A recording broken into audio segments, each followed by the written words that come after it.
Religion postpones the kingdom to a future experience. And you remember this, you cannot appropriate what you postpone. If you say the kingdom is coming later, you can never experience it now. And so we have to read the scriptures of Jesus, eh? The desire of God is for you to experience and enter the kingdom when? Right now. Right now. And process of passaging into that kingdom is incredible. Let me show you something. That's the Bahamas. Woo! Praise the Lord. That's what we sell. Look at our posters that we sell.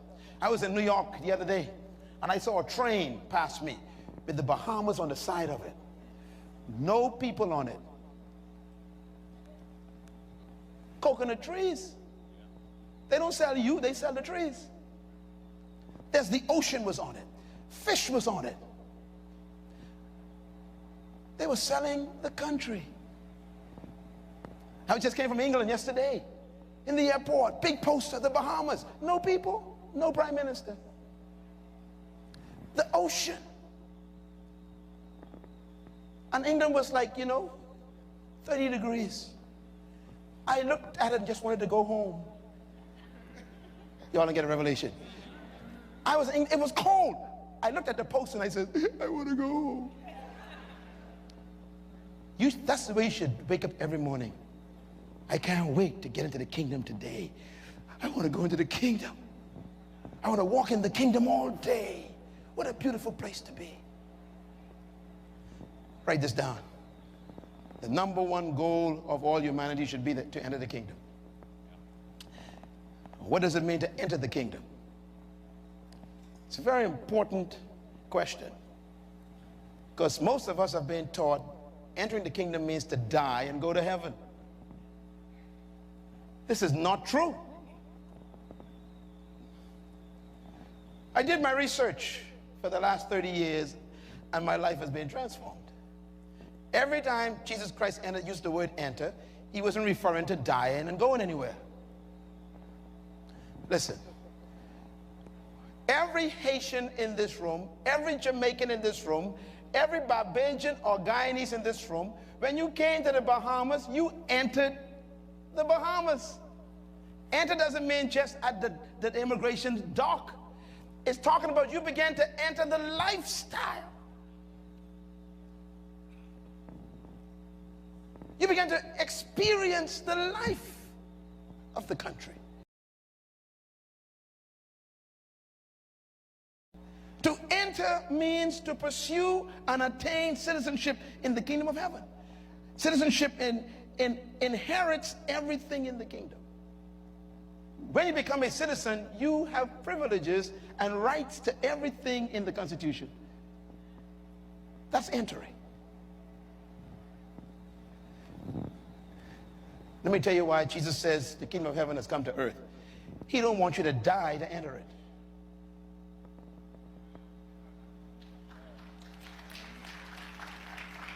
He says, you pray that the country comes to earth. Listen, friends, this country we live in used to be Great Britain.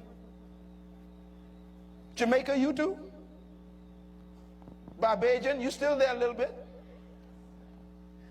Turks and Caicos, you there all the way? You still there? And that's why when you come to the Bahamas, isn't this amazing? Watch this. In the Bahamas, even today, we still got some of the kingdom left. Now, some of you visiting us today, you notice, as soon as you landed here at the airport and you came out of the airport, guess what you did? You had to enter our kingdom life. You drove on the left-hand side.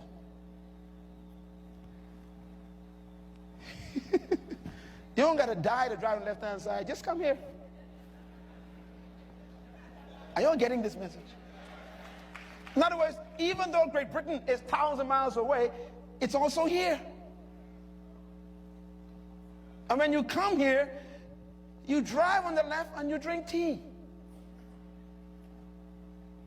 You don't need to go to Great Britain to drive on the left-hand side of the street. That's the point I'm making. Just enter where Great Britain has influence.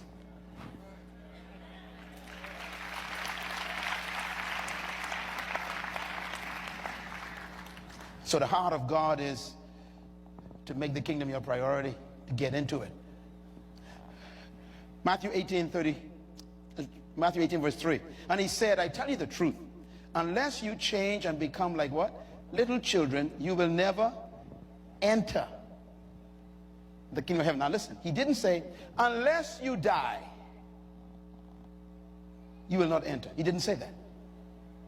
He says, unless you what? Become like little children. Little children, let me tell you why I use that simile. He said, look, kids just do what they see in the environment. They submit to the environment.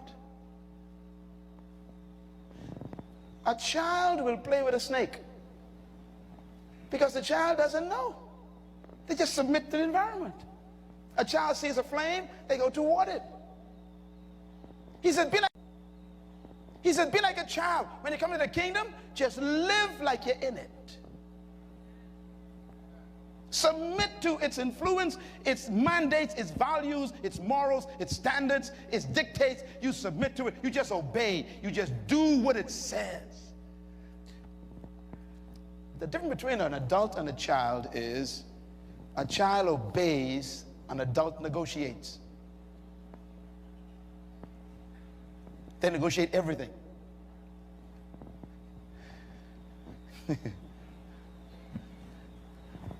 Feel like a child, he says. Don't negotiate with me.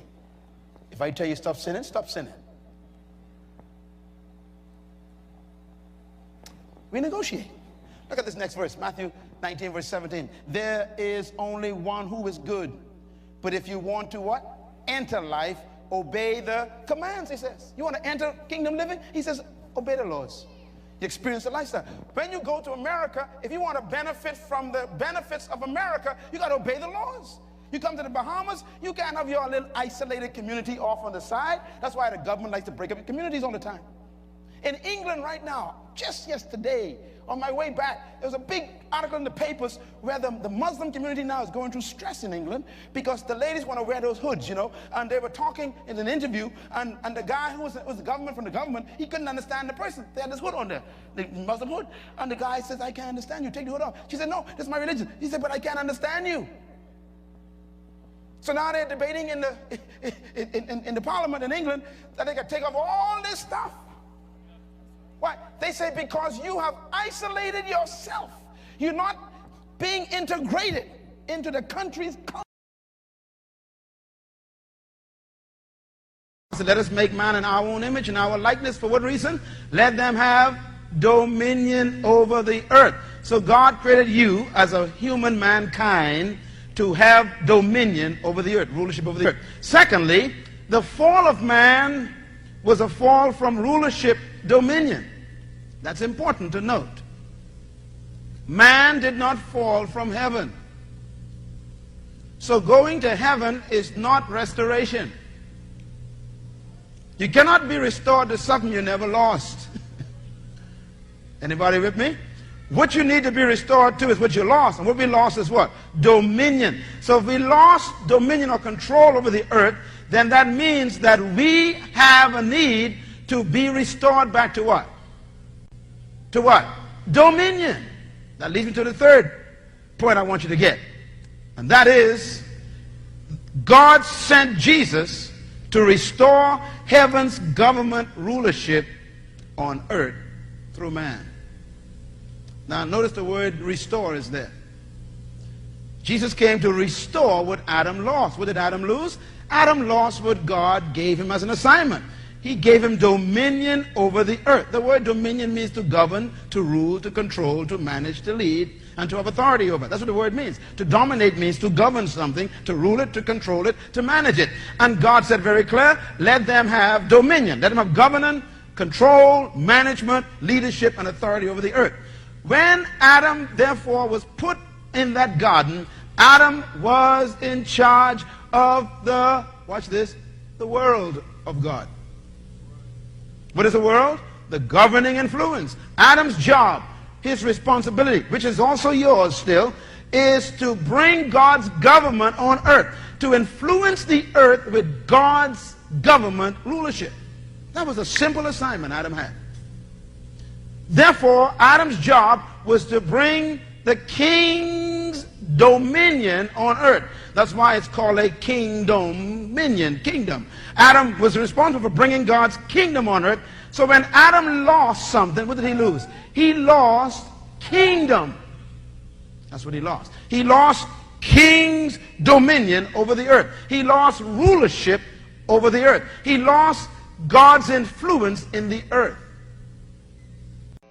God's goal is for you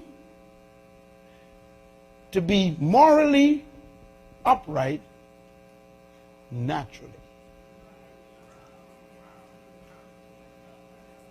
So when the person asks you to sleep with you and you ain't married, he's supposed to say, that's against my culture. Excuse me, order your car, please. In other words, the kingdom is not about fighting sin, it's about preserving culture. In our culture, we don't steal. So we can't imagine taking money out of the till that we are responsible for in the bank or in the church. It's just not our culture to steal. Lying, oh dear, oh no, that's not in our culture. We don't bear false witness. We always tell the truth. That's a part of our norm.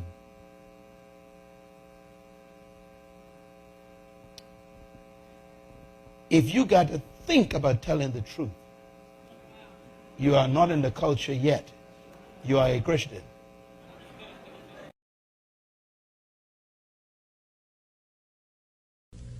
And that's why God never says that your greatest problem is Satan, nor does he call your greatest problem sin. Did you know that? Religion says our greatest problem is sin and Satan. That's not what God says. In the book of Hosea chapter 4 verse 6, make a note. God tells us what our problems are. He says, my people are being destroyed and are perishing because, not because of Satan or sin, but because of a lack of knowledge. And then he says, because you have rejected knowledge, I must also reject you. In other words, ignorance is your real problem, he says. So the world really is simply who controls you, who rules you at the time. That's the world. Let's talk a little bit about then God's intention here.